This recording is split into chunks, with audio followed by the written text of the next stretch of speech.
Good morning, everyone. Good morning. Welcome to the forum. It's so good to see you all today. I'm so glad you're able to be here for the forum. As I often say, every year we choose a theme. Our theme this year is bridges. And I've been thinking a lot about the bridges theme just with the coronaviruses, kind of building up walls and wondering how we can continue to reach out and build bridges even despite the circumstances that we find ourselves in. Today's guest is a person who's dedicated a portion of his life to building a bridge to the past, to understanding the 800-year-old philosopher Thomas Aquinas. Aquinas is the one who said that youth is the cause of hope, namely because the object of hope is future, is difficult, and is possible. Matthew Fox is a spiritual theologian, an Episcopal priest, and an activist for gender justice and eco-justice. He's written 37 books that have been translated into other languages over 70 times. Among them are The Coming of the Cosmic Christ, A Spirituality Named Compassion, The Pope's War, and most recently, The Tao of Thomas Aquinas, Fierce Wisdom for Hard Times. Please join me in welcoming Matthew Fox.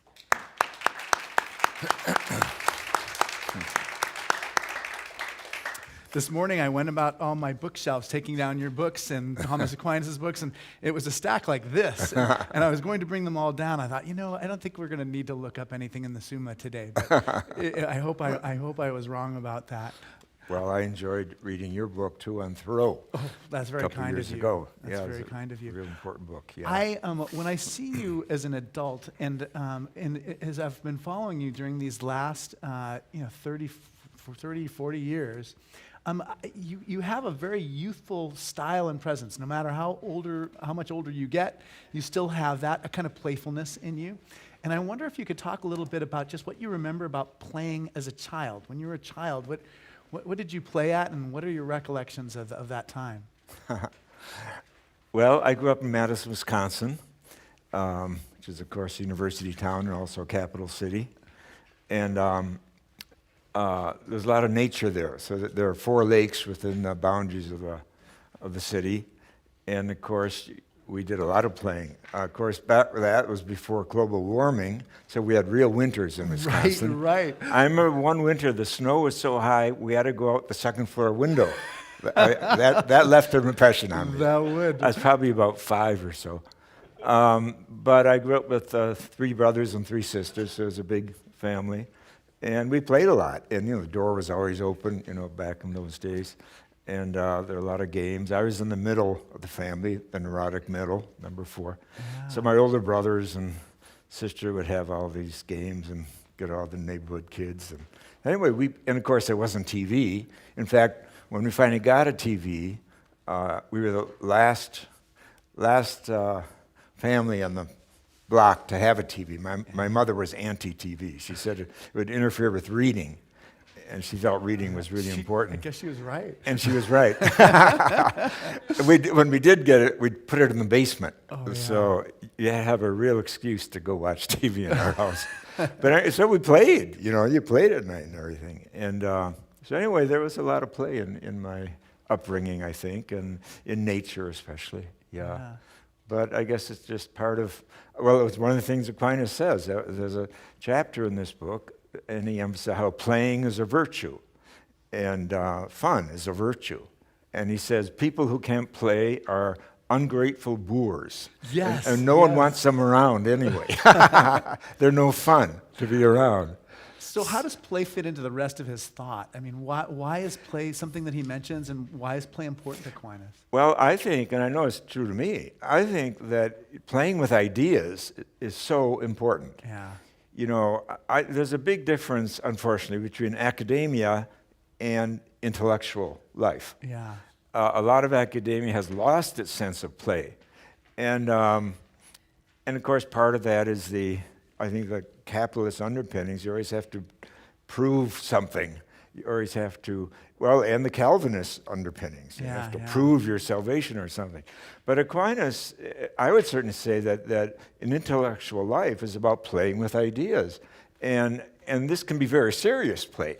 But that whole imagination, the dimension of imagination is so important. And again, Aquinas says, the same spirit that hovered over the waters at the beginning of creation we'd say today, hovered over the fireball at the beginning of creation, Yeah.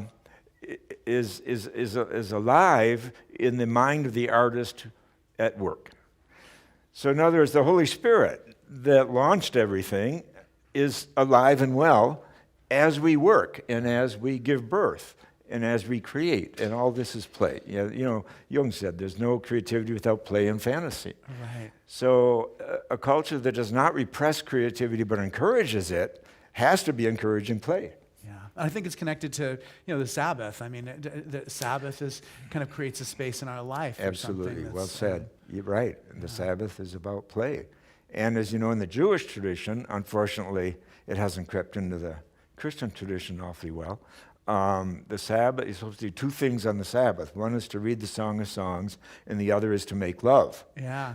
So that making love is a spiritual act of play in the biblical tradition, in Jesus' tradition, not in the Augustinian tradition. Oh, I can't wait to share that news with my wife. Definitely. You've had a measurable impact already. Rabbi Heschel's daughter, Susanna Heschel, who's a feminist theologian, Yeah. she tells a story how every Saturday she and the kids had to be quiet between 1 and 4 because her parents retired to the bedroom and they wanted quiet, So she tells a very subtle story about how literal Rabbi Heschel and his wife were about celebrating the Sabbath. I was so glad to see how many times Rabbi Heschel's words appeared in your book. I think he's a 20th century figure we don't hear enough from in the 21st century. Well, I couldn't agree more. To me, he's one of the greatest figures, spiritual, theological figures of the 20th century. I've often said if I was alone on a desert island, I'd want 2 theologians with me, or their works, Howard Thurman and Rabbi Heschel. Yeah, wow. Now, my closest friends, Aquinas and Eckhart, they're already in me, so I don't need their books. Yes, right. But these two, because I'm always learning from them, and Heschel is stunning. Of course, one reason I love Heschel is that he's the kind of person who taught Jesus. Right, Because Jesus was a Jew and not a Christian. And so he didn't begin with the baggage of dualism and Platonism that so much of Christian theology has begun with. And that's one of the things you see I love about Aquinas. He stood up to Plato and Neoplatonism, which means he stood up to the entire patristic tradition in choosing Aristotle. Aristotle was a complete, radical revolutionary who was brought into Europe only in the early 13th century by way of Muslim translators. So he had 3 strikes against him. 1, he was pagan. 2, he was a scientist. And 3, he came through Islam. Yeah. But Aquinas just latched on to him at the age of 17 or so. And his whole life was about bringing Aristotle in. And he says, why? Because he's non-dualist, because he does not denigrate matter, he says. And so this set Aquinas off from hundreds of years of theology. Yeah. And it got him in trouble, as I point out, that he was condemned 3 times after he died by bishops in Oxford and Paris before they canonized him saint. Canterbury, yeah. Yeah, Canterbury, that's right. Right. No, but you're so right, and you're right. I can't imagine Aquinas without that influence. It's maybe the most influential person on his thought. It's an interesting thing to think of, just like structuring his thought in that kind of way. And his courage. And his courage. See, and that's where he's not just an intellectual. He's really prophetic, and he writes profoundly about being prophetic and how we're all called to moral outrage, but steering it in a good direction. Yeah. But he loves anger. He says, I know he does. Just so the person's angry at the right people for the right reasons, expresses it in the appropriate manner and for the appropriate length of time. Yeah. So the whole thing about changing society out of moral outrage is right up his alley. Yeah, it's interesting to me too, because I think of also you as a young person. I mean, you basically had to make some early decisions in terms of your religious vocation that really set you on a different path, and those were very courageous decisions. And I wonder if you can talk a little bit about that stage of your life and how you made those decisions. It would have been very easy, I think, to have a more conventional life, and yet you chose not to. Well, I went to a public high school, Madison West, and my best friends were agnostic or Jewish or Protestant. I was Roman Catholic. And so we had these great philosophical debates, and I'd go back to my parish priest, who was a Dominican, and he would feed me G.K. Chesterton and Aquinas and things. So it started, and then because I was living in a university town and my father was connected to the university, the intellectual life meant a lot to me, even as a teenager. And so that's why I was drawn to the Dominicans, because I realized they had an intellectual tradition that included Aquinas. The Dominicans never mentioned Meister Eckhart. I had to find him years after I graduated from the seminary. But that tradition is there, and that meant a lot to me. So I joined the Dominicans a couple years after high school, and I thought I'd give it a try. And it worked for 34 years. I know, exactly. It's a long time. And it's a long time. In fact, I made the discovery. You're longer than... I made the discovery. Aquinas was only a Dominican for 30 years because he died at 49. I was Dominican for 34. That's when they kicked me out. Well, it wasn't really them. It was the Pope who kicked me out. Yeah. So how did that happen? I mean, that was one of the questions that somebody asked me this week when I was describing your thought. Well, the right wing in America got all riled up because I supported the Catholic gay group, Dignity. Dignity. They had a big integrity. conference in Seattle, hundreds of people, and they invited me to come and speak, which I did. And afterwards, the right wing in Seattle that was very strong, called CUF, they sent documents to Rome saying this guy's naughty, and then Rome started an investigation of my books. Up to then, they took 3 of my books, and the Dominicans in Chicago province where I'm from, they set up a commission of 3 theologians, and they took like 2 years, took their time, and they sent back a letter to Rome saying that guy's it's okay. within the tradition. Yeah. 6 months later, Rome sent a letter back, said, do it again. No, he's not, and all this stuff. He's a heretic. And they said, no, we won't. So there was a standoff for years, and the Dominicans in Chicago were supporting me. Yeah. But then the pressure just got too much. I mean, Rome knows how to, put pressure on. And they started to cave. And then the Dutch Dominicans said, we'll give you religious asylum, they said. You can join our province. We've been protecting theologians for 700 years. We know how to do it. They said that the Americans don't know how to do it. They've never had a real theologian, is what they said. So they sent a formal letter from the provincial council to my provincial saying, we will adopt Matthew, and he can continue his work in California. And I said, perfect, we got a solution. Right. But my provincial, I remember the moment, he pounded his fist on the table. He's about 15 years younger than I.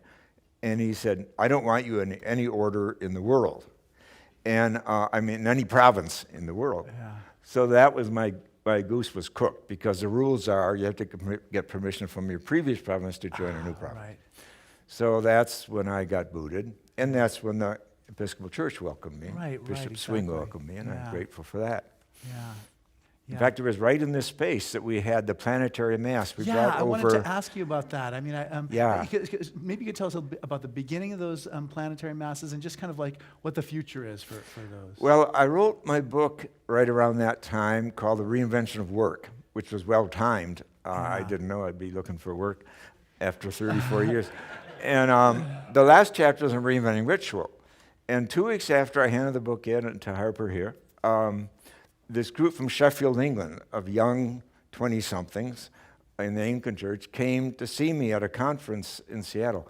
And they told me about what they call the planetary mass, how they had brought rave into the mass. Yeah, right. And so I went to check it out, went to Sheffield. I was really impressed. How can I help you guys?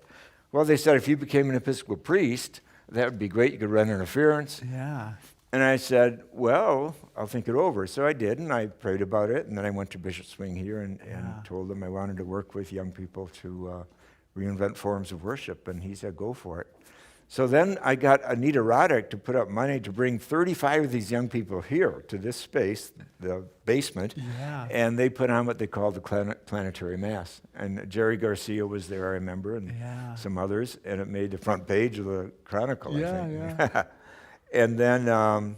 And Yeah. maybe you could describe what it was like, I mean, for people who weren't there. Well, we've done over 100 masses now. We call Yeah. it the Cosmic Mass. Cosmic We Mass, did yeah. one here a couple years ago upstairs. And we did one at the National Cathedral 2 Yeah, years yeah. ago. And we chose the theme of racism and healing, which was pretty edgy in Washington, D.C., and it worked well. We did one at the World Parliament of Religions last November in Toronto, and it was very well received. Yeah. 500 people came, including Buddhist monks and everybody. And many people said it was a high point of the entire 10-day conference for them. So I just think it's important to bring postmodern art forms, Yeah. language, into worship. And just I think of the 12th century, the the Gothic cathedral and the stained glass. It was an absolute revolution. Yeah. But so is the electronic movement. So having DJs and VJs and rap and all that, these are postmodern art forms. Why shouldn't they be welcomed in worship? Yeah. And so every time we've done one rather recently in San Antonio, actually in a Catholic seminary. And we didn't tell the bishop. Yeah. And the seminary didn't sponsor, but they allowed us in, you see, in their space. Right. And a lot of the priests there came, and then they got kind of spanked when the I'm Pope, sorry to hear that. the bishop heard about it. Yeah. I'm not sorry to hear about it. Yeah, but we'll get the people spanking shouldn't get part. in trouble. So what advice do you have for the Roman Catholic Church? And like, I mean, just for like ordinary people, and then just like the hierarchy too. It just you understand that world, and you have a vision. What would you say? Well, when that- Pope Francis came in, I wrote him a series of letters, a short book called Letters to Pope Francis, giving him my advice, Yeah. what he should do. Yeah, good. And one thing I said is that they should stop talking about sexuality for about 15 years and start talking about other things. And also welcome science again, etc. Yeah. And I've been getting letters from all over the years saying, "Oh, look, he's doing what you told him. Look, he's doing this." And his encyclical Laudate Si, which is really Right. a Oh, it major is. work It's and a major good work. Yeah. It was actually written 80% of it by one of my students. Oh yeah. So I like to tell people that two popes called my work dangerous and deviant over a 34-year period. And then this pope is plagiarizing it. So I've lived a full circle.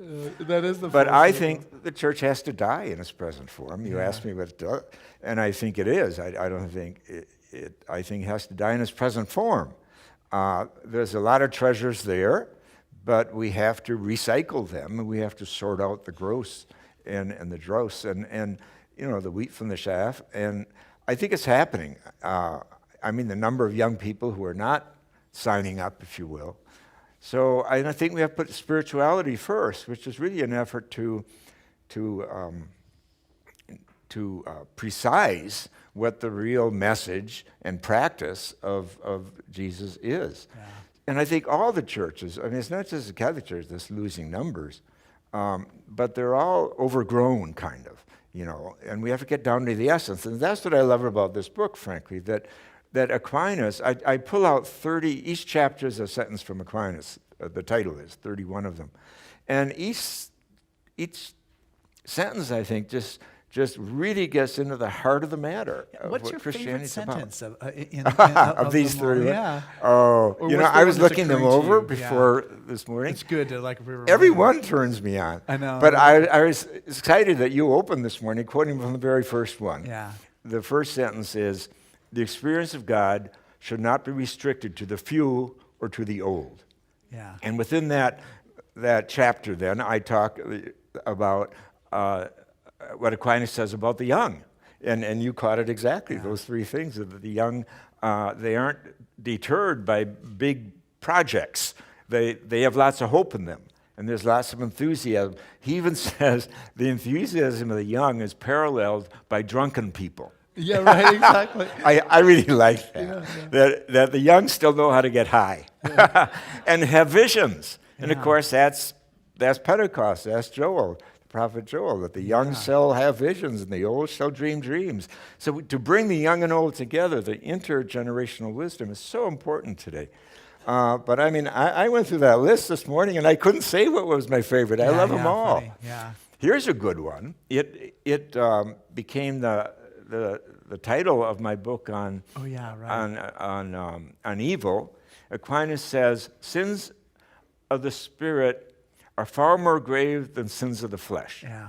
Sins of the flesh take you toward God, and sins of the Spirit take you away from God. Now, sins of the Spirit are things like greed and envy and violence and so forth. But I would love for you as a rector here to preach on that one sentence I think about sometime. that all the time. I totally agree. Do with that. Well, Yeah. that's the tradition. The tradition says that pride is far more serious a sin than Right, the Ten right, Commandments. right. Although I'd prefer the word arrogance to Yeah, pride. I yeah. think pride Well, isn't pride a sin. we get confused about what Yeah, pride means. arrogance. But I couldn't agree theological more. And of course, meaning. that would include racism and Yeah, sexism completely. and homophobia. Those are sins of arrogance. Right, exactly. And those are spiritual sins. Yeah, and Aquinas kind of elaborates, and he says, sins of the flesh take you toward God because it is always a quest for communion, Yeah. a quest for union. Yeah. So I mean, just that alone just turns a lot of, what should I say, theological preaching inside out over centuries. Definitely does. So he has so many, and then that one really strikes me too. He says, Aquinas was an absolute genius. I mean, he was a freak. He had a photographic memory. He memorized the Bible like that. He was an Einstein of his day, and yet he says that let me just get this right. Yeah, he says the greatest thing the human mind can know is that it does not know God. Right. Whoa. And here we go around stomping at every dollar bill and coin and MX missile and God we trust. Yeah. That reverence for and respect for the mystery of divinity. Right. Even though we can know a lot, and he keeps saying it's through creation especially that we meditate on God. Well, the definition of God is incomprehensible to us. If God is God, then there's no way we're going to. I had someone I was at a supper on Thursday night, and the person asked me about the challenge of suffering, and that's what I talked about, is just the unknowability of God. But what would you say to somebody who sees so much suffering in the world and is so sensitive to it, and it causes them to feel a sense of doubt about God? Well, that God participates in the suffering. Yeah, that's and what I if said too. that's not what the cross is about, I don't know what is. Yeah. But of course, the Holocaust raised that question profoundly, in the Jewish tradition especially. And again, like Elie Wiesel says, well, God was the person being hung from a tree and so forth. So I think that's what incarnation means, that divinity participates. And it's not just humans who suffer. And again, I think we have to take the bigger picture. And the Buddhists are good at this, that all beings suffer. Yeah. And all beings undergo. Now we know that even stars and supernovas and galaxies undergo life, death, and resurrection. Yeah. And the Paschal mystery is a cosmic habit, not just an individual thing with Jesus. So, it's part of being here that obviously life contains its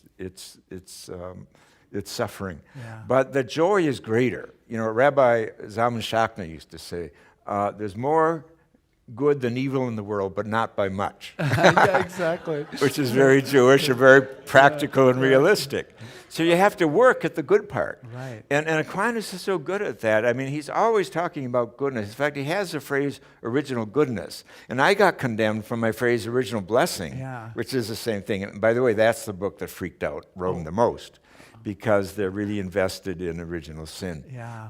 And which is a shame, because Jesus was not. Jesus never heard of it. So I don't understand why Western religion has followed Augustine more than has followed Jesus, because Augustine was the first to use original sin. So that phrase, original goodness, is everywhere in Aquinas. He's always talking about goodness. But you have to be looking for it, And Aquinas was an optimist. And he was living at an optimistic time. The Renaissance of the 12th century, he had launched a whole new sense of education and spiritual movements, including the Franciscans and Dominicans and others. But you have to look for goodness. Like Meister Eckhart, who really stands on Aquinas' shoulders. Without Aquinas, there would be no Meister Eckhart. But Eckhart says, who is a good person? a good person praises good people. Well, notice what that means. It means that you're hunting, gathering for good people. Yeah, yeah. And you have to make an effort. Right. And, our media is often so drawn to selling itself, making money, that it falls short about the pursuit of goodness. It really is like, well, in fact, upstairs, a year or two ago, I interviewed Lorna Byrne, this Right. You mentioned this Irish woman exactly. who's had experiences of angels since she was 2 years old. And one question I asked her was about, well, what about evil angels? Oh, she said, evil gets all the headlines. I will not give them any more headlines. I do not talk about evil angels. That's great. Isn't that I interesting? love it. It's so interesting. But she's a peasant woman. She's illiterate. Yeah. She's illiterate. And yet she sees all the headlines are about evil. And it's true, evil sells, cars that crash and things that burn. Exactly. And that doesn't mean we want to be misinformed about bad things, but we have to fill our souls up with goodness, because that's how you go through life with joy. And so the joy is bigger. I see it as like a wreath that embraces even the evil, even the suffering. Yeah, I feel that way very strongly. I mean, it's the heart of the way I look at the world. Uh-huh. I was thinking about just things that in Aquinas that you feel like don't translate very well into the 21st century, and then things that in Aquinas that you might disagree with, too. And I was wondering if you could talk about that a little bit. Pardon me. Well, in my big book on Aquinas called Sheer Joy, again, the title comes from him. He says, sheer joy is God's, and this demands companionship. So for him, the whole universe exists because of the joy of God and the joy that we are here to participate in. But in that book, I have a long introduction, whereas this book is much, much shorter. And there I talk about the clay feet of Aquinas. Right, exactly. And I think we do have to always examine the clay feet of our saints, because for one thing, how else could we identify with them? And but everyone has clay feet. It's part of being human, to have a shadow. And one of the shadows I note for Aquinas is that he borrowed Aristotle's teaching on women. And yet he didn't go along with all of it. He talks, for example, about how marriage is a relationship of equals. The friendship in marriage is a friendship of man and woman who are equals. And I think... It's an amazing thing from the medieval period, It is. It is. Because Augustine had said, and I quote, man but not women is made in the image and likeness of God. Isn't that terrible?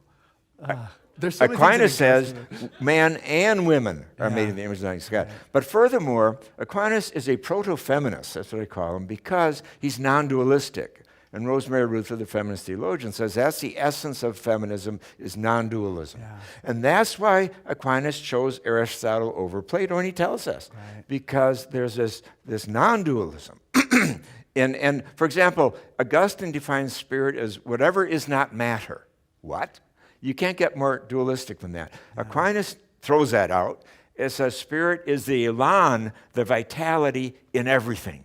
In a blade of grass, in a tree, in a horse, in an idea. All that is creativity. All that is spirit at work. So, and another neat teaching from Aquinas, I've not seen it elsewhere, maybe you have. He said about resurrection. He says there are two resurrections. The first is waking up in this lifetime. Once you've done that, you don't have to worry about the second. That's really interesting. He's just shifted the whole thing about the quest for immortality and is my ego going to live forever or won't it? And let me build these many towers with my name on it so I'll live forever, or pyramids, live forever. Aquinas throws all that out and says the first meaning of resurrection is to wake up. And I think that's really something we want to recover, especially in the approach to Easter. Right. Yeah, it's funny because in a way there's parts of your book which are lessons we can learn from Aquinas just in our interpersonal relationships, and then lessons that are kind of more social in nature. And you mentioned the anger one earlier, and I thought that was interesting that that was something that you focused in on in terms of Aquinas' teaching. But maybe you could say a little bit more about that. Yeah, because it's part of the prophetic. Aquinas writes a lot about the prophetic, and it's really solid stuff. It's the kind of stuff you read in Rabbi Heschel's classic work on the prophet. And he talks about it. Prophets are angry, they're morally outraged, and they appeal to the imagination. So they use art and symbols and metaphors as their weapons, if you will. Right.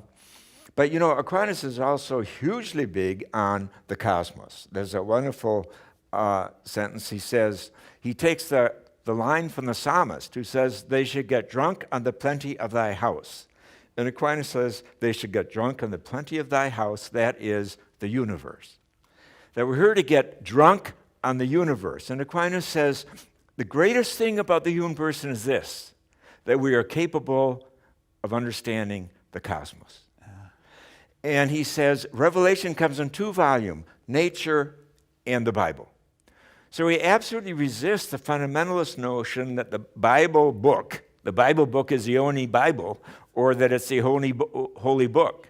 No, nature is a holy book, and that's why he is so eager to listen to science. Yeah. He says, a mistake about creation results in a mistake about God. Now, a perfect example of that, and you asked what would be a clay feet of Aquinas, would be the issue of homosexuality today.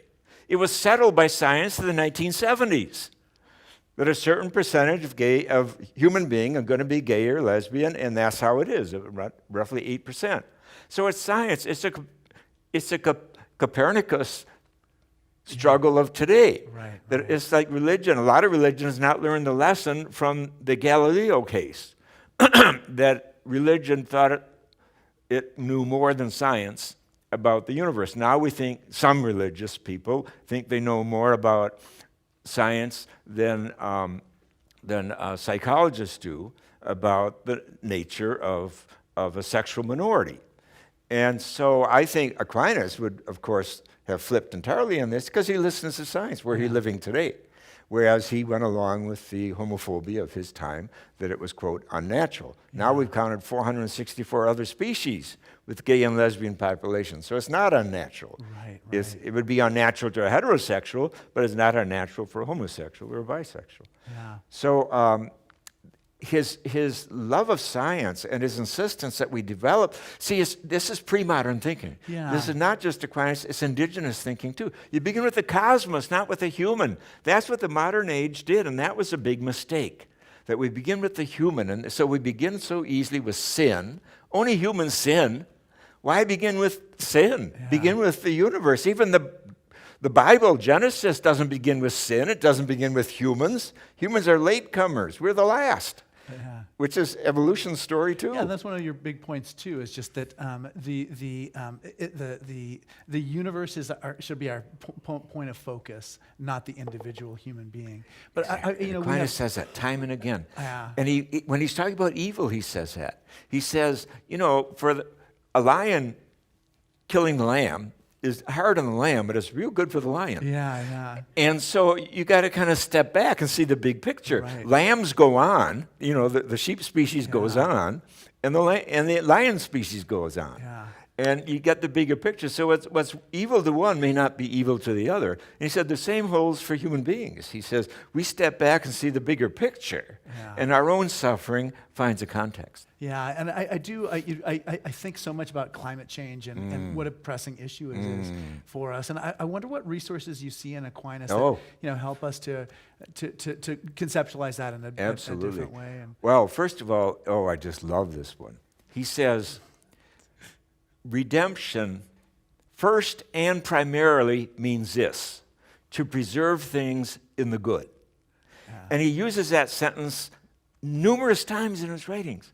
Notice, he's not talking about heaven, he's not talking about hell, to preserve things in the good. We're back to that goodness theme again. Created good. That's the meaning of salvation and redemption. So that's what it means to save the earth, folks, to change our lifestyles so that we're preserving things in the good for future generations, not just of humans, but of all the beings on the earth. And of course, he says that every creature is a word of God, another logos, another Christ. Yes, another Christ. And we have no right to be extinguishing species hand over fist like we're doing today. So I wrote a whole article on that. I published it in my book on Wrestling with the Prophets called Aquinas as an Environmental Prophet. Yeah. Because so many of his teachings line up along that way, but especially just that one alone. To take away, again, the anthropocentric version of redemption to something more real that is about preserving things in the good. And of course, preserving doesn't mean freezing. It means that we join the forces of evolution, the rhythms of evolution, including our own as a species, and bring everything to the table to assure that the future will be healthy and beautiful for others. Yeah. You know, one of the words that comes up a lot in the book is joy. Oh, yeah. And I think that's just like a central part of your understanding of God and faith and the world. And what does Aquinas say about joy? Oh, so much. It's the via positiva, of course, of the mystics. He says, joy is a human's noblest act. Joy is a human's noblest act. What an invitation. What if we should sit down and start designing, playing with, what would a civilization be like that agreed on that one sentence, that joy is a human's noblest act? What would it do to education? What would it do to religion? What would it do to politics and economics and the media? To put joy forward, to make this a commitment, to bring the joy of our species out. And again, this parallels what he's saying about divinity, that joy is sheer joy is God's, and this demands companionship. So God is delighted with our joy. Right. But joy and justice for Aquinas go together. That's justice is a struggle to make joy more possible for more people and more beings in an eco-justice consciousness. And the truth is, my impression of most beings, most animals, is, and birds, I mean, they're singing a lot. They must be kind of joyful. I think most beings are not counting their wounds and suffering and blaming it on original sin or something.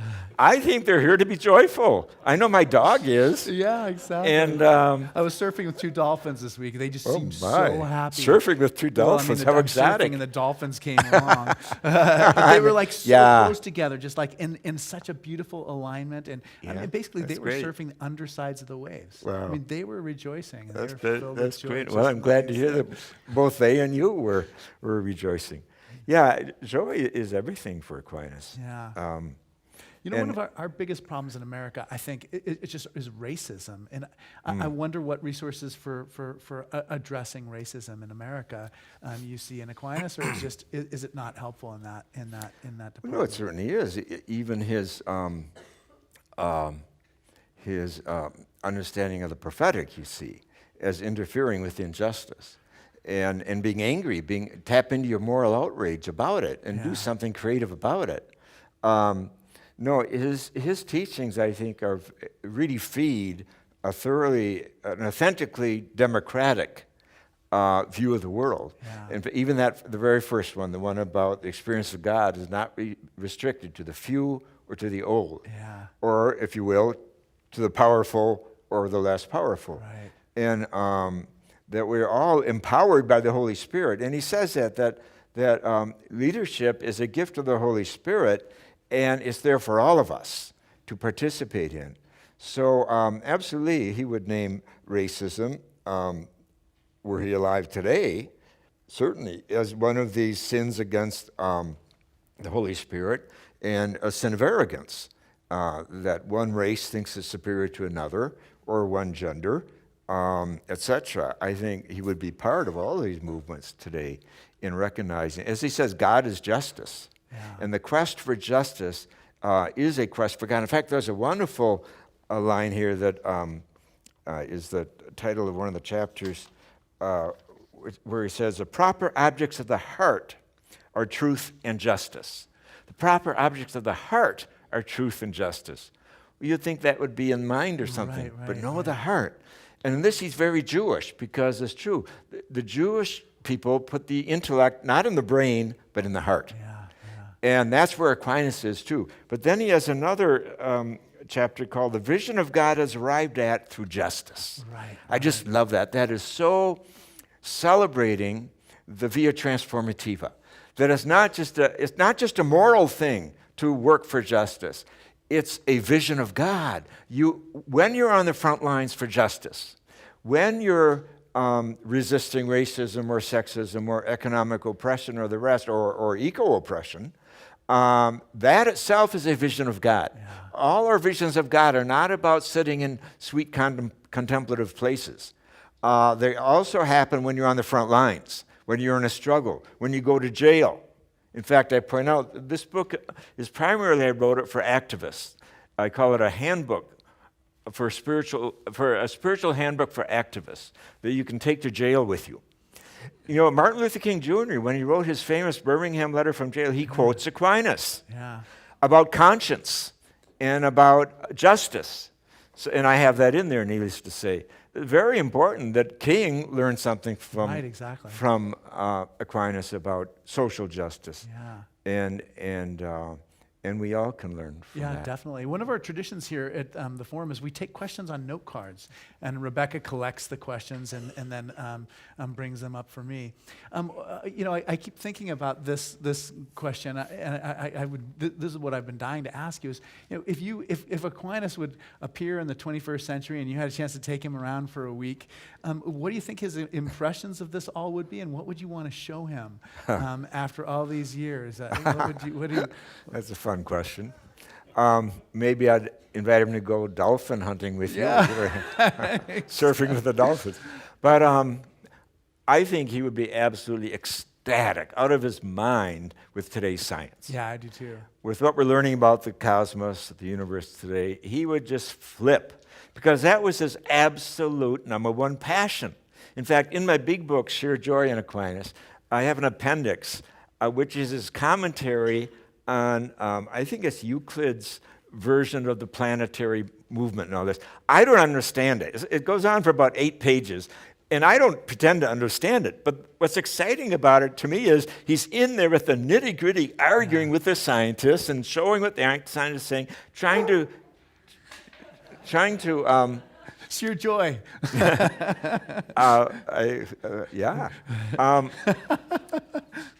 Trying to bring out, you know, the news about how the universe works. And so I think that's number one. I'd want him to go to a scientific setting and hear the new creation story. And he would just totally flip, because that was his absolute passion. And that's where he so sets himself off on fundamentalists, which in his day were the Augustinian too. Because Augustine says all his nature is fallen, so, you know, we don't have to worry about nature, we have to save our souls. Well, Aquinas totally turned his back on that. And that if a mistake about creation results in a mistake about God, wouldn't it be true that an insight about creation would result in an insight about God? Well, hey, why not hang around scientists, therefore? So that would be the number one thing. And frankly, I don't think you'd want to leave. I think you'd want to hang out with the scientists. Observatory but of course, you know, to learn the struggles we're undergoing regarding our own failures as a species, and now the price we're paying for that in terms of the eco-devastation, climate change and all that, that would be, of course, on his mind. I think he'd be very excited about ecumenism and interfaith. He says, for example, I have a chapter on this, he says, all truth, whoever utters it, comes from the Holy Spirit. All truth, whoever utters it, comes from the Holy Spirit. That means whether scientists utter it, or artists utter it, or filmmakers, or Muslims, Sufis, Jews, Hindus, Buddhists, etc. And he says, the pagans, he says, revelation was given to many pagans. Revelation was given to many pagans. And he may have Aristotle in mind there, among others. I think he does. But the point is, I think he would be thoroughly involved in the ecumenical movement of our time. The wisdom from Buddhism, the wisdom from Judaism, the wisdom from Islam and Sufism and indigenous people. I think he would be thrilled with that. It's a gift that we all drink in at this moment in history. So, and then of course, I think he would be excited about the effort at democracy. He'd also be concerned about its demise currently. I think he'd need several more lifetimes, I think. Oh, that's great. I love hearing your reflections on that. Here's a question, and this is a beautiful one. Blessings, Matthew. First, you are my hero. Decades ago, you brought me back to the church of my birth with your book, The Coming of the Cosmic Christ. Thank you for your vision, bravery, and compassion. I'm grateful forever. My question, how did you have the courage and strength to move with such grace through the era when you met with such rejection from the Vatican? That's a great question, huh? Well, I had the privilege once of meeting Fred Shuttlesworth. Oh, yes. He worked with King in Birmingham. He was the number one black minister in Birmingham for the movement. His house was blown up by the Ku Klux Klan, and he was in it. He was beaten 3 times with chains by the Ku Klux Klan. His 2 children, 8 and 10 years old, were arrested by the sheriff and put in jail. And he invited me to come and do a dialogue with him on ecology and racism. This would have been 20 years ago. Now it's a prominent topic. Back then, he was an absolute pioneer. He was in his 80s at the time. So before we did this public dialogue, we were having lunch together, sharing a sandwich, and I said, I have one question for you, Fred. Where do you get your courage? And he said, well, you can call it courage, but I don't. He said, I call it trust. He said, when I walked out of my home, the roof had caved in, I was alive, I said to myself, they cannot kill me. They may kill my body, they cannot kill the movement. They cannot kill me. So to me, that was a tremendous insight, that courage and trust are the same thing. And trust is a real name for faith. We've been mistranslating the word pistuane from the New Testament for years as faith. It really means trust. Jesus says, go your way, your trust has made you whole. Your trust has saved you.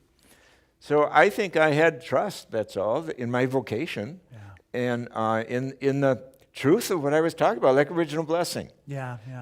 Either believe it or you don't. And I was willing to go down for truth because, the motto of the Dominicans, and Aquinas was a Dominican, and I was, is veritas, truth. Now, they haven't always lived up to it because they have a shadow side too. Torquemada, the Inquisitor General, was a Dominican, I'm sorry to say. But so was Aquinas, and so was Eckhart, and so were wonderful people in the 20th century.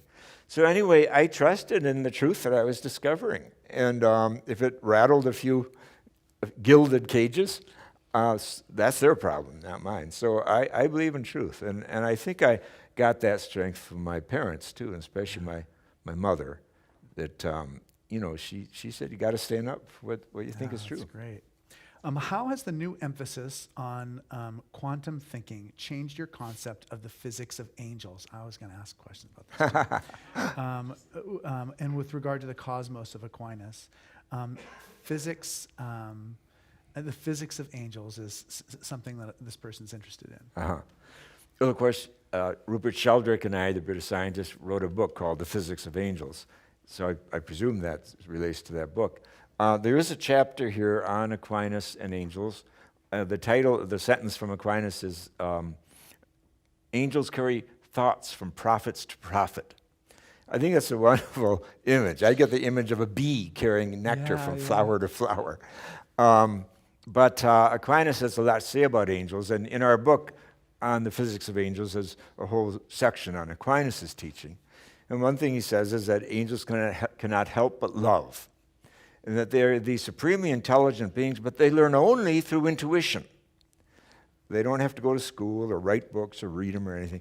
Intuition is their thing. So as we develop our intuition, we will run into angels. They're hitchhiking on that highway of intuition. That's how I put it. And of course, we know this because we even have it in our language, the word muse. The word muse is about a spirit or an angel that accompanies you in creative moments. We get the word musician, the word museum, and so forth. So angels are very attuned to creativity. They want to be part of the creative process. And Lorna Byrne, when she was talking to us upstairs about angels, one of the points she made was she said, there are a lot of unemployed angels in the world today. And this was several years ago when we were still recovering from the economic crash. Oh my God, I said, I know a lot of unemployed people. Are you telling me we have to put angels to work too? Well, she said, this is the deal. She said, God knows how much trouble humans are in today. So God is pouring angels on the earth to help us, and no one's asking them for help. Right. So there's a lot of unemployed angels in the world today. Walking the streets of Washington, D.C. And San Francisco. San Francisco and San Jose. There you go, walking the streets. And so we should invoke them. Go to bed tonight and call for an angel and have a pencil and paper next to your bed, because they don't respect our need for sleep. They don't get it. So they'll wake you up at 3 in the morning with ideas, you jot it down, then go get your sleep. Go back to sleep. But many artists know this. I've talked to many musicians and painters and others who have told me they've had visitations from angels. I know one artist who lives here in San Francisco who says he locks his door often when he's painting because angels come through the canvas and tell him what to do. And he talks back to them, and he locks the door because he doesn't want anyone thinking he's crazy. There's definitely a feeling that we have that something comes out of us that we just didn't know was in there. Do you know what I mean? A presence. Yeah. Yes, yeah. Okay, here's another question. You are very informed and wise. Do you live what you know to be true? If not, what are you working on? That is a good one. Well, I don't know if I'll agree with the first sentence, but I do try to live. Yeah, I try to preach what's the word? Preach? Practice what you Practice preach. what I preach, or walk my talk. Of course I do. That's why I get in trouble. And more trouble. I try, yeah. And so the second part of the part is what are you working on? Oh, what am I working on? Well, let's see. Well, we're working on trying to launch a new online certificate program, increasing spirituality. They want 3 spiritual sins and 3, what was that, the physical, what are the other, 3 spiritual sins and 3 physical sins. That's what they, no. I think they want me to go to confession? Is that what they want? That is. But I think it's more like, what's happening just kind of in your, Well, part of working on myself now is I'm entering my 80th year. I'll be 80 in December. So that's kind of old. Yeah. I never felt 70s were old, but 80 just strikes me as kind of old. On the other hand, I have a brother who's 83, and he's learning Icelandic for the first time. Wow. He's married to an Icelandic woman, but they moved from Chicago to Iceland when he retired. Wow. And I'm proud of that. I said, wow, Icelandic is not the easiest language to learn. So if he can do that, I guess I can continue to stumble along with theology. But learning how to survive, you know. When the Dominicans kick you out after 34 years, you don't get any pension or anything like that. And that's what I'm most or worried even about. Social Security, because all those years with poverty, you've been working, and no money has gone into Social Security. Yeah. So just survival is an issue. I don't want to have to depend on others. Right, exactly. Yeah. So, and then the daily news. Oh my goodness. I mean, we're all working on that, aren't we? Yeah. I started this thing on Mother's Day called Daily Meditations. I invite you to go there. It's free. Every morning I do a meditation, and called Daily Meditations with MatthewFox.org. Just go there. It's free. But so working on that is a challenge. But I like it, and because it keeps me alert, and I'm communicating with people, and it's a circle. People give me ideas and all that, and it's a simple way of giving away, some of my learnings, right, exactly. whatever wisdom might be there. So here's the next step. Tending to keep me going. Yeah, for sure. What step can be taken to spread love and joy in this dark climate in which we inhabit? Well, to me, that relates exactly to the last point I was making. Yeah. How do we stay hopeful and alive and not succumb to the anxiety of our time? Yeah. And we all have to wrestle with that. I call it how to learn to pray the news. To pray the news, not just watch it. And because sometimes it's just so bad. Yeah. And so you have to, I think, kind of fast sometimes from the news, especially in Lent maybe, do some fasting from the news, and work on the joy part. Right. We have to find the joy and the goodness. And of course, friendship helps with that. But many friends are dead. So that's why I like Aquinas. My whole life I've been looking for allies and friends, some of whom have been dead for centuries, like Meister Eckhart or Hildegard of Bingen, Those or are the three Aquinas. I think of when I think of you. Like if I think of, if we're to have a little Matthew Fox chapel, those three images are the ones that we'd have in there. Well, I'm glad. You still work with them, and they're still those with are the you. three. Yeah, that's what I find when I look back on my life and my writings. Usually I write a book that's contemporary, then I go back to the Middle Ages, then a contemporary, then back. And I realize now why I did that I get filled up by the pre-modern consciousness, the modern consciousness, and we're dealing now with the leftovers of that. We're paying the piper now for modern consciousness that was so anthropocentric. Yes, it did good things. It gave us science and got us to the moon and back, and got us electricity, but we paid a hell of a price for it, and other species have paid a hell of a price for it. So that's why I find that going to pre-modern consciousness, and then also I've been very blessed by Native American practices, the sweat lodges, sun dances, vision quests, and just friendships. I think the pre-modern people have so much to teach us, postmodern people. I really agree. Okay, Hillary Amy Elizabeth on Susan B. Anthony's 200th birthday remain confined from prominence. Women leaders, that women leaders command. Yes, duality of gender is a problem. Do you have any encouragement for women and the women's movement? Oh, absolutely. I'm not sure they need my encouragement. I think so much has happened in my lifetime thanks to the women's movement. And it's one of the great signs of hope of our time. Obviously, it still has a long way to go in our culture and many other cultures, but it's not going to turn back. It's not going back into the toothpaste bottle. No, the recovery of the goddess, the divine feminine, is so essential to bring back this balance of healthy gender, masculine and feminine. Now, accompanying the feminist movement must be a male movement and that's why I wrote my book on the sacred masculine, the hidden spirituality of men, 10 metaphors to awaken the sacred masculine. Because when the goddess is back, she deserves a worthy consort. But so much of masculinity today around the world is distorted, it's toxic. And we've identified the masculine with the reptilian brain, meaning I win, you lose. It's all about that kind of competition. And that's not healthy masculinity. So I lay out these 10 archetypes like Father Sky, Green Man, Blue Man, Hunter-Gatherer, Spiritual Warrior, all these masculine energies that should be part of healthy women as well as healthy men.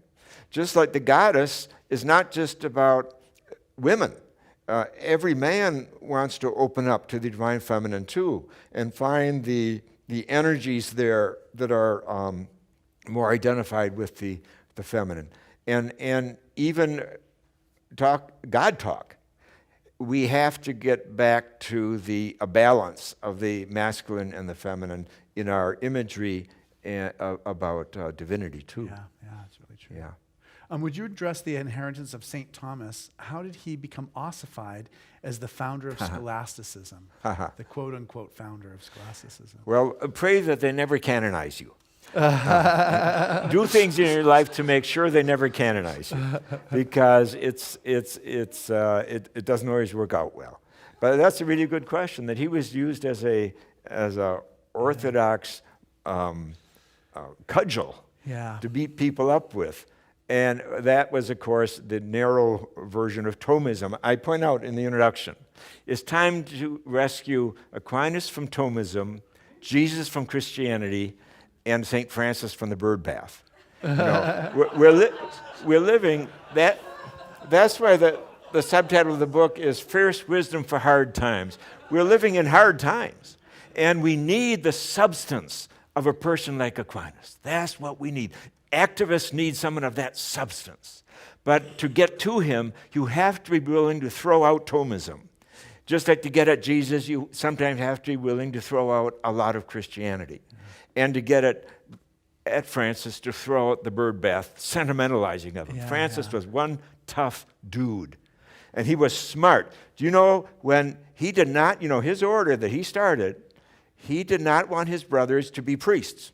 because he knew, he was so smart. He watched priests, and he watched what hierarchy does to priests, how you can easily sell your soul as you climb the ladder. So he insists, brothers only, brothers only. But his order was so successful, within a couple of years, there were 4,500 Franciscans that the Vatican said, oh boy, here's something we can use. And they wanted him to have his brother's be ordained. He said no. So they took his order away from him. 2 years later, he died. I think he died of a broken heart. Within a generation, Franciscans were running the Inquisition. The same happened with the Dominicans. But you see, Francis knew he was one smart dude. He had it figured out how power works.